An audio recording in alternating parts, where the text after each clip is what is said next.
and one of the best overall Bowser Jr. players in the country. And you have people like Nappa being utilized by Rogue Yoshi in Dragon Ball FighterZ, a regular at the FGC Research Lab. There's something about Philadelphia that tends to bring out the low-tier, just absolute stalwarts, and they make them play at an incredibly high level, and that just shows you it's an attitude in Philly. It's scrappy, it's unconventional, but man, we are passionate and we make it work, and Tturtle exemplifies that from the ARMS community for sure. Yeah, you could say a lot of the same thing about the ARMS community. I mean, we have the low-tier mains who are always very passionate about their characters. We see a pretty unconventional game in and of itself. So to see unconventional characters make their way through fits pretty much right into the spirit of the game. Absolutely. I mean, I was actually watching the Guilty Gear tournament happening over in the main room where you have Tekken and Soul Calibur 6, the beta happening over there, as well as Street Fighter 5. This is a Tekken World Tour and Capcom Pro Tour sanctioned event, and it's just a huge thing overall. And when you're having stuff like that happen right next door, and you're having these big things supported, it only makes you wonder if Nintendo were to come in and really show the community some love. And I feel like they're going to do that for Ultimate, and it's there for Kosuke Yabuki. He's there at the competitive scene for ARMS all the time. Yeah, we saw it over at Evo Japan. Even Yabuki was saying, like, oh, I know who you are. I watch your stream. Yabuki, big supporter of the ARMS community. And if Yabuki's watching right now, I think he'd be pretty impressed with the variety we have going on. Arigato Yabuki-sama. All right, getting into the match now, we're going to see Tturtle and VerticalHunger both playing their mains. Vert, very famous for using that double glove spring. Tturtle known for using the Dragon Byte&Barq. So return of the Dragon, really, for this match. Yeah, and Byte&Barq, from what I understand, you're not so much playing with. Oh, okay. Well, so I think what we're going to do is not count that. So we're going to figure out the connection issues here. Oh, looks like they didn't check their controls. Okay, well, there you go. I was about to say that was the quickest set win I've ever seen in my life.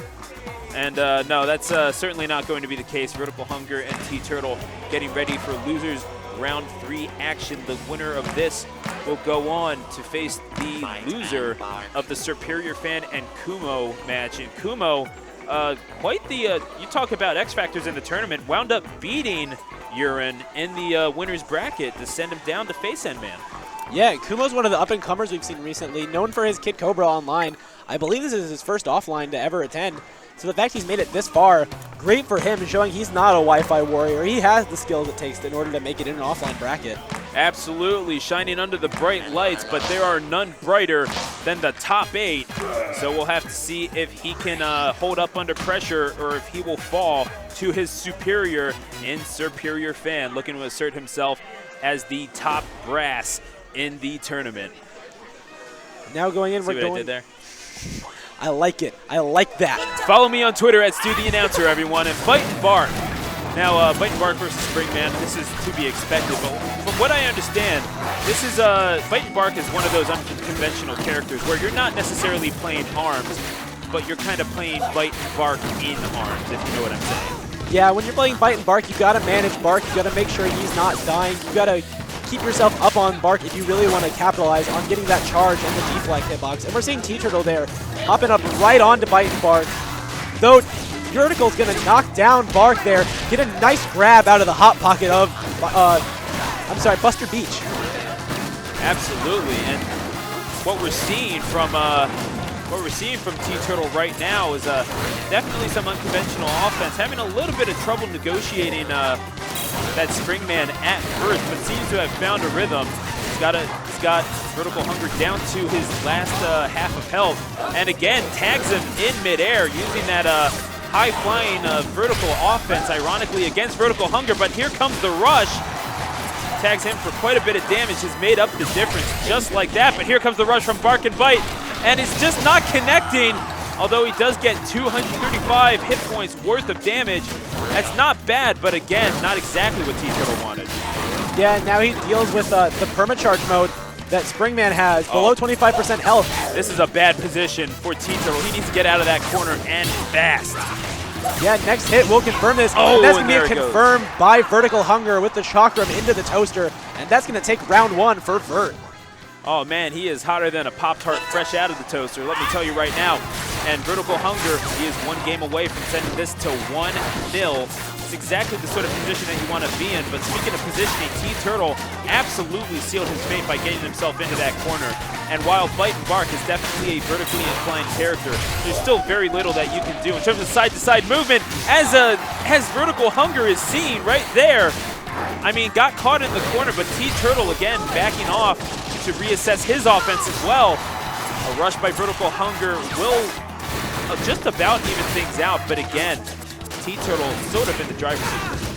Yeah, I think it's interesting the fact that Tturtle switched over to double buff. That's a set we see a lot of times on Helix, which is another vertical-oriented character, but not really something we see on Byte&Barq a lot. We see Byte&Barq's going more for the dragon sets that Tturtle used earlier. So to see this switch over to another vertical character set, really interesting change, and it seems to be doing pretty well for him.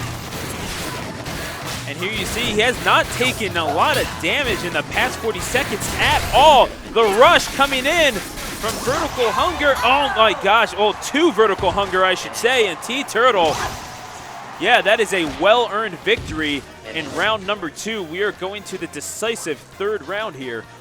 Now the strategic adjustments, what are we going to see from VerticalHunger is the question. I mean, it's the boomerang and the straight-up glove. 2 gloves from Tturtle saying, put up your dukes. Let's settle this like men.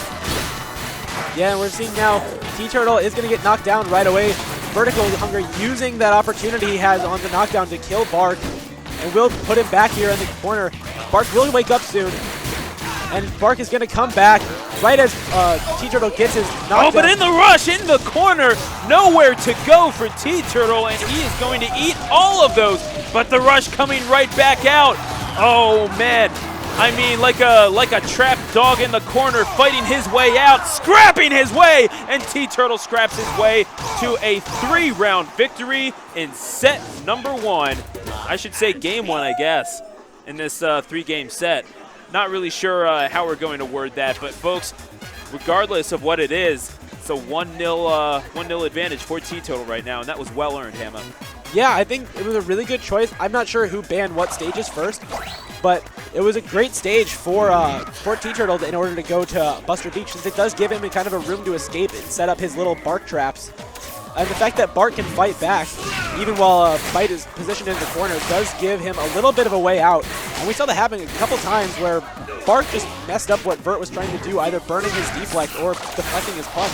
And I do have to say, the best games have a story arc, and that goes for multiplayer as well. We saw how Tturtle was kept going into the corners, and that was the cue for VerticalHunger to charge in and just go with those rushes. Eventually, Tturtle has a rush of his own and responds by scrapping his way out of it, and from there he just kept pushing and pushing, and eventually enough offensive measures to confirm game number 1 for Tturtle. VerticalHunger is going to have to go 2-0 if he wants to see the other rounds in this tournament. Otherwise, he is going home.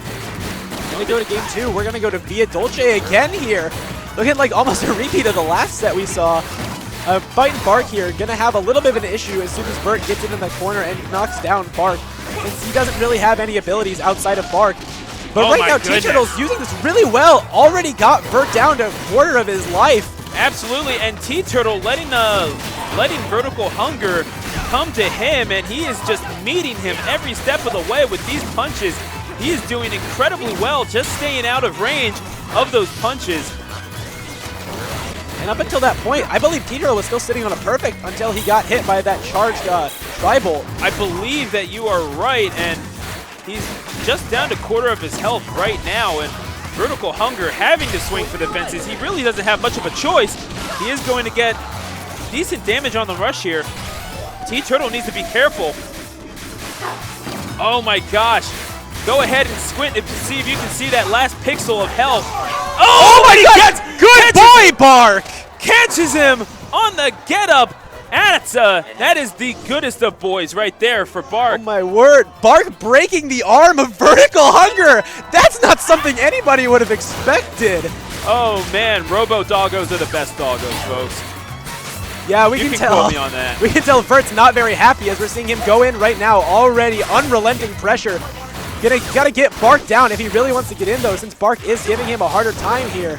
Absolutely, and it's one of those things, I mean, you're talking about a character comparison, at least in Smash, sort of like Rosalina and Luma, where you just don't really expect that Luma to play so much of a factor, but oh my goodness, does it matter. Byte&Barq, maybe not as much of an influence on the game as Barq, as Luma has on Smash, but at the same time, my goodness, when it plays a factor, it does things like that. In VerticalHunger, there was really no way to see that coming.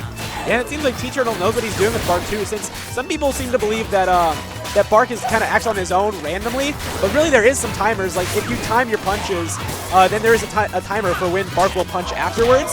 Oh. But right there, Barq's just going to be kept down pretty much the entire round, and Vert's going to take that one. Absolutely, separation anxiety for Barq there, as it's going to go to a decisive round 3 once again, and no real changes in stratagem here. But obviously, Tturtle probably going to have to keep a better eye on that pupper of Barq, known as Barq, I guess I should say. Yeah, we're going to see him here. He's opting to bounce more on Barq. No, Barq's there down. Goes the rush. And there we go, 320 for VerticalHunger. He is going to have to watch out since Tturtle does have a rush of his own to lead off with, and that pressure is going to let him get the grab. Doesn't employ it on the get up, but he's going to punish that. Oh, no, he's not. Well shielded by VerticalHunger. Did not get nearly as much as he would have liked out of that, did Tturtle. Yeah, and the thing about someone's shield eating rush is they're building rush of their own the entire time, since you are building rush every time you get a shield punch. So right now we're seeing Vert almost back at full rush again, while Tturtle's only at about half. Though Buff does have some really fast rush build, so Tturtle might even get it back before Vert does. Yeah, Vert is absolutely concentrating on Barq as much as he possibly can, but he's going to have to concentrate on these hands. And Tturtle catching him and bringing him down to about quarter health. But here comes a rush of VerticalHungers. And my goodness, Tturtle in very real danger of having this set tied at 1. Yeah, one more hit will do it from VerticalHunger on the Tturtle. Tturtle has to wait here for Barq to get back. Barely misses him. Will get back up in time. But now Barq is down again, and he's going to use that to use the toaster and take game 2 on Via Dolce.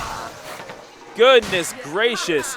Now that was some hot icing that wound up burning Tturtle there. It's VerticalHunger who will take this to game number 3, excuse me, in this best of 3 clip. Now we have seen some pretty close stuff thus far, and really just kind of trading things back and forth. They seem to be downloading their strategies incredibly quick, and that's a testament to both Tturtle and VerticalHunger's ability to adapt to the situation here. Yeah, and the adaptation has been great, especially from VerticalHunger. We saw him kind of floundering at the beginning against the double buff, but it seems like his VerticalHunger for Tturtle stew is building. Oh my goodness. Will Tturtle come out of his shell, or will VerticalHunger leap upward into the loser's quarterfinal? We'll certainly have to see in this game 3. I can't imagine that they're going to go off of their mains here, Hamma. Yeah, both of them are sticking here, going to DNA Lab, a more defensive-based stage, which would be great for Tturtle since he wants to get back, let Barq get back if there's a knockdown, and use that dragon, or the double buff even, to set up a wall defensively. Gives him a bit more time if needed, but the time is now to decide who moves on and who goes home. Right off the bat, we're seeing Barq already down, but Tturtle will get a knockdown right away. Yeah, not afraid to go on the offensive even without Byte&Barq, which is something to be admired.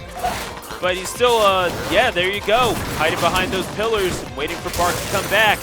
You definitely want to be at full power, especially against such an accomplished springman like VerticalHunger, but at the same time, still not afraid to tag him here and there and do that nickel and dime damage before he can get the full dollar, you know what I'm saying? Yeah, and there we go. Tturtle has his rush back up. Vert almost at his. Gonna get it right there on the knockdown, but now he's gonna have to deal with getting right back in against that defensive wall that Dragon and Buff are setting up. Is trying to punish him for that. Oh, and there he goes, but it is well shielded. And a rush of his own for VerticalHunger. I mean, it's one of those things that, one of the more interesting mechanics of the game is that, that whole rush cancel. Yeah, rushing in general creates a really great pressure for the player who has it. You can use it to get into the mind of your opponent, not just because they don't want to eat the rush, but because their options become a lot less safe when you have rush on hand, because they can just use the deflect box that activates when rush comes out. This might be the most intense game of peekaboo I've ever seen in my life, folks, as they are hiding behind those pillars. And yeah, Byte&Barq really just biding their time before Barq comes back. But the rush is going to be employed, and that's going to get the knockout for Tturtle as he is 1 win away from loser's quarterfinal. VerticalHunger, he's going to need to bounce back somehow. What do you see VerticalHunger pulling out for this next round? We saw there. Wait a second, it's Tri-Blast. Yeah, Tribal going to come out there and place the double buff, or the buff. I'm guessing that Tturtle just saw it wasn't working out, even though he did win that round. Something I love seeing from ARMS players. Oh, but we're going to see the charge chakra confirmed. There is not a whole lot you can do about that. I mean, man, oh man, he just took Tturtle's lunch money, and here we go. This is game 3 action. This is what it's all about. VerticalHunger has his back against the wall. He's going to have to find a way to win here, and that's a good way to start, quite frankly. Yeah, now he's going to have to mount back, though, since he did get knocked down. A little bit of shield damage on him. Tturtle has a rush of his own. And we see right there, Tturtle going to get hit by the chakram. The deflect box will not hit it out. And that gives VerticalHunger a pretty good advantage, both mind game-wise and not quite health-wise, but he could mount this comeback at any second. Hold your breath, folks. This is going to be close.